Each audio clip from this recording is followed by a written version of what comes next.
जय हिंद दोस्तों, स्वागत है आपका हमारा YouTube channel BN Singh classes में। जो हम लोग कॉन्स्टिट्यूशनल डेवलपमेंट के जो उस पर जो वीडियो बना रहे हैं उसका ये अगला पार्ट है, एक्ट ऑफ 1892। देखिए, एक्ट ऑफ 1892 को डिस्कस करने से पहले हम लोग थोड़ा सा एक इम्पॉर्टेंट चीज़ जो है वो डिस्कस करना है हमको।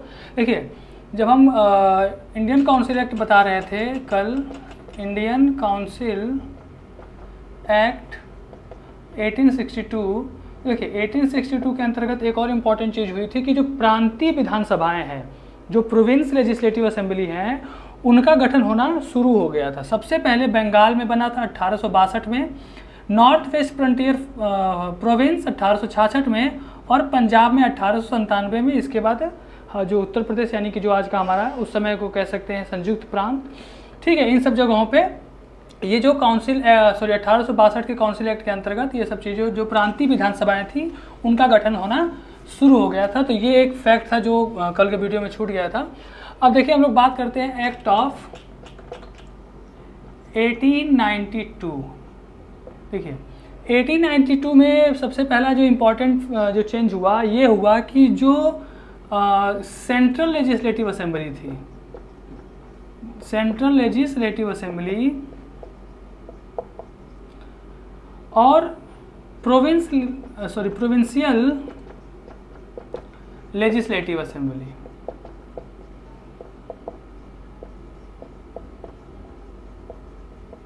देखिए दोनों असेंबली में क्या हुआ कि जो आपका केंद्रीय विधान परिषद था और जो आपका प्रांतीय विधान परिषद था, दोनों परिषदों में जो नॉन ऑफिशियल मेंबर थे, नॉन ऑफिशियल मतलब प्राइवेट मेंबर जो कह सकते हैं, यानी कि जो नॉन सरकारी क्या कर सकते हैं उनको, गैर सरकारी, ठीक है, नॉन ऑफिशियल यानी कि गैर सरकारी जो मेंबर थे इनको बढ़ा दिया गया। इसके पहले वाले वीडियो में बताया था कि मिनिमम जो थे 6, मैक्सिमम जो थे वो आपके 12 हो सकते थे। इसमें क्या हुआ कि मिनिमम जो थे वो आपके 10 और मैक्सिमम जो थे आपके 16 हो सकते थे, ठीक है, मिनिमम 10 और मैक्सिमम 16 हो सकते थे। इतना बढ़ाने का जो एक्सटेंड करने का जो पावर था वो वायसराय को दे दिया गया था। लेकिन मेजॉरिटी जो अभी भी थी, अभी भी जो आपकी मेजॉरिटी थी वो आपकी अभी भी ऑफिशियल मेंबर की ही थी, यानी कि सरकारी लोगों का ही था, ठीक है। दूसरा इंपॉर्टेंट चेंज क्या हुआ इसमें कि देखिए, इसके पहले वाले में 1862 में हमने बताया था कि जो इंडियंस थे उनको रिप्रेजेंटेशन तो दे दिया गया था as a non official member के रूप में। वो लोग विधान परिषद में, जो केंद्रीय विधान परिषद जो भी विधान परिषद था उसमें जा तो सकते थे, लेकिन वो किसी बजट पे बहस कर सकते थे, न तो वो कोई क्वेश्चन पूछ सकते थे, ठीक है।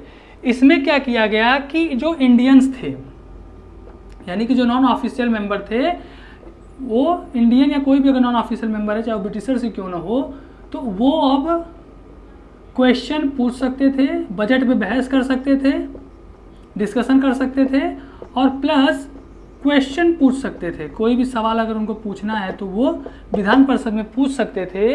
इसके अलावा जो था विधान परिषद में एक और काम था, जो आपका कार्यकारी था, जो लेजिस्लेशन था, जैसे वायसराय जो था वो विधान परिषद के जरिए अपना जो उत्तर था, वो जो आंसर था वो देता था, दे सकता था, ठीक है। अब इसकी हम लोग आगे बात करें तो जो आपका केंद्रीय विधान परिषद था, यानी कि सेंट्रल लेजिस्लेटिव असेंबली,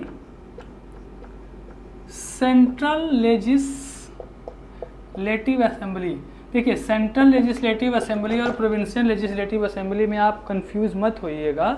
अगर हम सेंट्रल लेजिस्लेटिव असेंबली को देखिए, हम एक नॉर्मल भाषा में आप लोग को समझा रहे हैं, इसे किसी टर्म या किसी और चीज़ के रूप में मत लीजिएगा, क्योंकि उसमें ऐसा कहा गया है, नहीं कहा गया है, वो तो ऐसा नहीं है, फिर भी हम बोल रहे हैं, ऐसा नहीं। देखिए, एक नॉर्मल लैंग्वेज में हम समझाएं तो आज का जो हमारा पार्लियामेंट है, जो आज का हमारा पार्लियामेंट है, यानी कि जो संसद भवन है, संसद है, वो आप उसको एज ए सेंट्रल लेजिस्लेटिव के रूप में आप ले लीजिए, सेंट्रल लेजिस्लेटिव असेंबली के रूप में। और जो हमारे जो प्रदेशों के जो विधानसभा या विधान परिषद हैं उनको आप लेजिस्लेटिव, प्रोविंशियल लेजिस्लेटिव काउंसिल के रूप में ले लीजिए। जैसे उत्तर प्रदेश का जो विधानसभा विधान परिषद मिलकर जो बनता है आपका, तो ये आपका विधान परिषद के रूप में हो जाएगा। तो इस तरह से जो काम करता था वही आपका सेंट्रल लेजिस्लेटिव और स्टेट लेजिस्लेटिव असेंबली के रूप में काम करता था, ठीक है।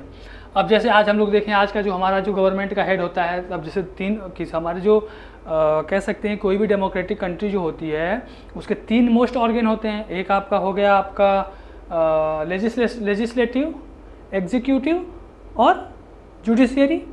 ठीक है, एग्जीक्यूटिव का जो काम है वो है सरकार चलाना, जो भी रूल रेगुलेशंस जो बने हुए हैं उसको फॉलो करवाना, लागू करना। और जो आपका एग्जीक्यूटिव का जो काम है वो ये है। लेजिस्लेटिव का काम क्या है? लेजिस्लेटिव का काम है कानून बनाना, सरकार के ऊपर कंट्रोल करना, सरकार से सवाल पूछना। तो वही ये है, वायसराय जो है वो एज ए लेजिस्लेटिव गवर्नमेंट है। ठीक है, तो सेंट्रल लेजिस्लेटिव असेंबली में के पास के सेंट्रल लेजिस्लेटिव असेंबली के कार्यों में और क्या हुआ कि वृद्धि कर दी गई। ठीक है, देखिए Bengal chambers of commerce, Bengal chambers of commerce के जो मेंबर थे, वायसराय इसको भी बढ़ा सकता था, इसको भी आगे मतलब लोगों को बढ़ा सकता था। ठीक है, इसके अलावा जो स्टेट के जो गवर्नर होते थे, जो आपके स्टेट थे उनके जो गवर्नर होते थे, वो क्या कर सकते थे, जो जिला परिषद हो गया, चैम्बर्स ऑफ कॉमर्स हो गया, नगर पालिकाएँ हो गई, या ठीक है, इनके जो मेंबर्स हैं उनको ये नॉमिनेट कर सकते थे। पहली बार इस एक्ट के अकॉर्डिंग क्या हुआ था कि इलेक्शन की बात की गई थी, यानी चुनाव की बात की गई थी। ठीक है, पहली बार ऐसा हुआ था, लेकिन ध्यान रखिएगा इलेक्शन वर्ड का कहीं भी जिक्र इस एक्ट में नहीं हुआ है, इलेक्शन शब्द का जिक्र कहीं भी नहीं हुआ है। ये जितने भी नॉमिनेशंस आते थे ये सर्टेन बॉडीज़ से आते थे, जो इम्पॉर्टेंट बॉडीज़ होती थी जो इंग्लैंड में, इंडिया में, उनके रिकमेंडेशन पे ये सब चीज़ें जो होते थे वो नॉमिनेट होते थे। ठीक है, तो इसके आगे हम लोग बात करेंगे इम्पॉर्टेंट 1909 भारत सरकार अधिनियम। ठीक है, जिसे हम लोग मिंटो मॉर्ले सुधार भी कहते हैं, मिंटो मॉर्ले रिफॉर्म्स, इस पर हम लोग बात करेंगे। तब तक के लिए जय हिंद।